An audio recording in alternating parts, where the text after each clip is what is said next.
Hello guys, I'm Mason. This is my first video on this channel that is not just a roller coaster. I built an ultimate coaster. Let's get started on my top 11.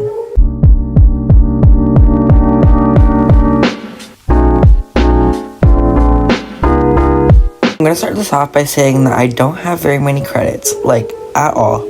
Like 17 I think. Yes, you can laugh.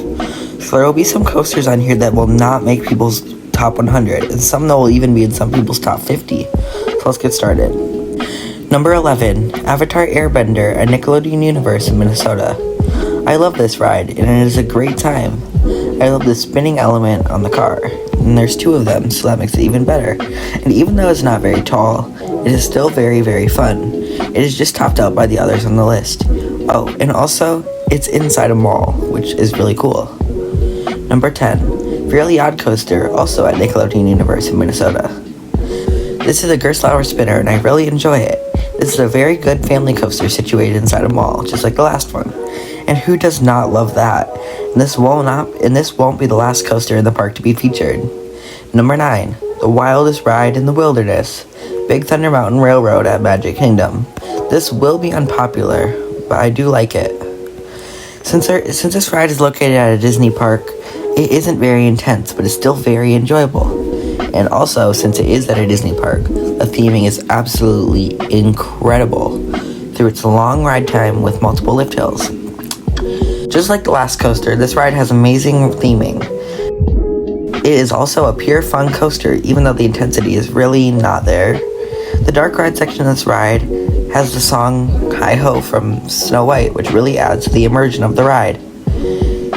Number 7, SpongeBob SquarePants Rock Bottom Plunge at the Nickelodeon Universe in Minnesota.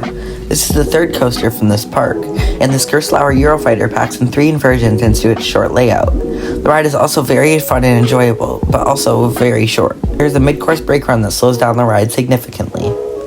Number 6, Excalibur at Valley Fair. This is a fun coaster and has a very short wait time, but there are a couple of downsides.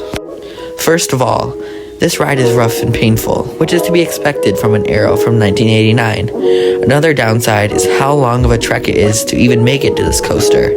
But in my opinion, the ride experience is worth the hike. Number 5, High Roller at Valley Fair. This classic wooden roller coaster that opened with the park in 1976 still holds up today as a great ride. One thing that this ride does not do very well is giving a smooth ride. On the returning hills, there is quite a noticeable amount of jackhammering, but it doesn't take away from the ride experience too much. Number 4, Steel Venom, also at Valley Fair. This intimate impulse coaster is an amazingly fun coaster, and the launch is awesome. It has also been running with the holding brake, which is truly amazing. Number 3, Space Mountain, non-lightning lane side. Although some may not agree with this placement, I had so much fun on the coaster and can't wait to ride again. And it being in the dark also adds to it by making you think you could hit your hands on the supports, which if I'm being perfectly honest, I'm not so sure that you could not do that. Number 2, Wild Thing at Valley Fair. People love to rag on this thing, but I personally really enjoy it. Even though it doesn't provide many forces, it is still very, very enjoyable. And last, but certainly not least, Number 1, Renegade at Valley Fair.